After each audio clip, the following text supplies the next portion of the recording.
Hi, and welcome back to Between the Benches, your go to place for all hockey news.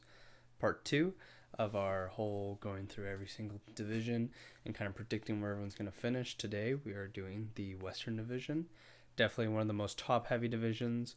Definitely one of the easier ones compared to the North one, for sure, at least. We're going to go over, though, there are some really good gems in here. I think we could see some surprises. So, just like before, we're going to start at the bottom and move our way up. Now, here's the hard part. There are a lot of so-so teams in this division. However, which one is the worst? And that's always going to be the tough question because there's a lot of teams that are bad, but there's a lot of teams that could surprise you with how good they are. And I think I'm going to go with my gut on this one. I know a lot of people have other teams finishing lower, but I'm not impressed with the moves they've made. I'm not impressed with what they've lost. And that is the San Jose Sharks. So the Sharks, they're always a good team. They're always looking to contend. However, last year they had one of their worst meltdowns, and I don't think it's going to get better. It didn't look like one of a meltdown where just everyone had a bad year, bounces weren't going their way, but it's looking like the team is getting older. The team is getting worse. They lost a lot of good pieces. They lost Aaron Dell, their backup. They added Dubnik, who's kind of fallen off a bit. And I just think everyone, as they age, they're only going to get worse and worse. And I just can't see them finishing above some of the teams that I'm going to put ahead them. And one of that includes another one of their neighbors, and that is the guys who switched to their good jerseys for once, the LA Kings, right there at 7th. I like what they've added. I think Byfield's great. I think he's going to be a great player. I think all their young guys are going to be really good, but I think this is going to be a growing pain year. I think they're going to try to learn how to mend together. Their defense is still very suspect. Cal Peterson's a great goalie, but Quick's still there. And with all the back-to-backs, I just think they're going to drop to 7th. I do think they'll finish ahead of San Jose. I think those young guys are going to get a couple of wins, and with Kopitar still there, LA might shock some people. I could be very wrong. They could take over the team I'm putting ahead of them, which is, out of all the groups, another California team. And that is, obviously, the Anaheim Ducks. The Mighty Ducks don't look so mighty anymore. They're trying to find their team identity. They're in the very same place LA is in terms of they got a lot of good young guys. I think Zagra showed at the World Juniors pretty good.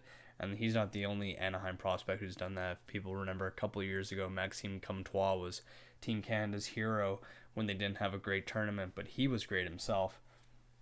I think they're in a bit of a better place than LA. They don't have as much, firepower in Doughty and Kopitar, but they have Gibson. They have Henrique, who's still good. They have one of the best defenses as always. Anaheim's the defenseman factory. They just had a Drysdale too. I think they have, out of the three, they're the highest right now. I think LA in the long term is going to be the best out of the three, and then Anaheim. But right now I have Anaheim ahead of them. So here comes the hard question. Because we know the good teams in this division, but who's the last bad one? And who, alternatively, is going to be the last good one? I think we can all agree it's going to be either Minnesota or Arizona.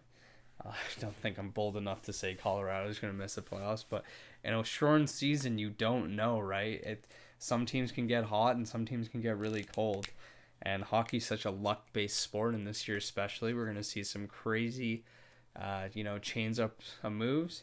However, I've been flopping between this, but I'm going to put them here, and I'll explain my reasoning. So, they're another team just like LA that went great with the reverse retros, but I don't think they're doing enough to make the playoffs. The Minnesota Wild. They added Kaprizov, who's beast. I love Kaprizov. I love what he brings to the team. I think he's going to be a great player for them long term. But they got a lot of older guys on the wrong side. Their defense is amazing as always. However, they lost a lot. They lost Koivu. They traded away Eric Stahl for Johansson, who struggled as a second line center. Now they want to make him first line. I just think, to be a playoff team and get far in the playoffs, you got to have some really good center depth. Every team that's won the Cup recently has had some of the best centers you look in the NHL. But not only do they not have any center depth, they just don't have any centers. It's kind of rough right now in Minnesota, and they're going through a retool.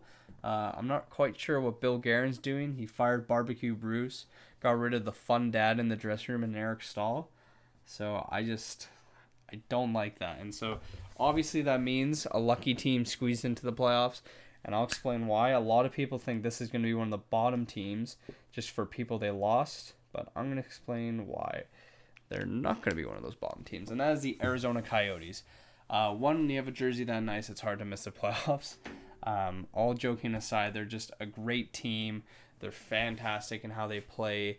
In that they lost a lot of high-end guys. They lost Hall, all the assets they traded to get Hall. But the way that Tocchet coaches that team, that very defensive, struggling, and they have Kemper, who's a great backstop to work in that system. And they brought in guys who really work well in a very, high pace, offense, pressure, defensively minded game. Like Angry Larry, they brought in Larson. I'm a big fan of him. And so I think they're going to put like a chokehold on this division, not letting a lot of goals when they're playing. They're going to be super boring to watch at times, but they're going to squeeze into that playoffs, and that's what they want to do. Tocchet is going to get the best out of every single guy on this team, and hopefully some of the young guys can come in and show that they're ready for a roster spot. So now we have the big three in this division: St. Louis, Colorado, and Vegas. Now, which way do I have them finishing? And so for the first one, a former Cup winner who's kind of fallen on hard times, the St. Louis Blues, I have finishing third. Now, St. Louis, great team. I like that they added Hoffman. I like that they added Krug, but you lost your captain. And teams lose their captains, it happens, but it's so hard to bounce back from that, especially when you won you guys a cup. Krug's a great addition, however. I don't think he's as good as Peter Angelo. And Hoffman's great. I don't think he's as good as Tarasenko. And Tarasenko's going to be out almost all the season. So St. Louis is going to have to bang and crash their way to another playoffs. I think they're going to make it again, obviously. They're a great team, but they're just not as good as the other two. And so I'll just put them both up straight away. It's going to, be a coin toss for a lot of people, but to me, it's very clear who goes where. And that is the Vegas Golden Knights will come in second, and the Colorado Avalanche first. Vegas is a fantastic team. They added St. Louis, oof, and they added Robin Lehner. So they're going to be fantastic. Vegas is going to be amazing team this year, but they kind of lack a bit of that star power, and I know that's why they're good. They're great defensively. They have 2 stars in Peter Angelo, and they have another star in Theodore, and everyone on the offense does their part. But Colorado has that depth, with guys like Graves, Taves, Bellemare, Burakovsky, but they have the stars, and they have so many stars.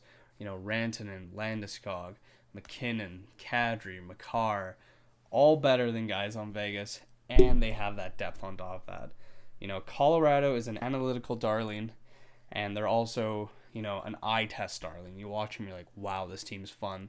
This team's great. There's only one other team in the league that reminds me that has grit, skill, scoring, skating, all these things you want, and that's Tampa Bay Lightning. They just won a cup. So, I'm very high on Colorado. I'm not a Colorado fan, but I love the team and what they've been doing. Those jerseys are sick too. They got to be first. Vegas, however, never sleep on Vegas. The city that never sleeps shouldn't be slept on. I think they're also going to have a great run.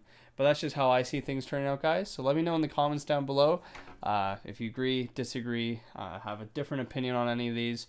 Let me know if anyone has LA or Anaheim or San Jose finishing in the top 4 and why. I want to see if there's some other people with some crazy takes out there. All right, guys, have a great time, and I'll catch you next time.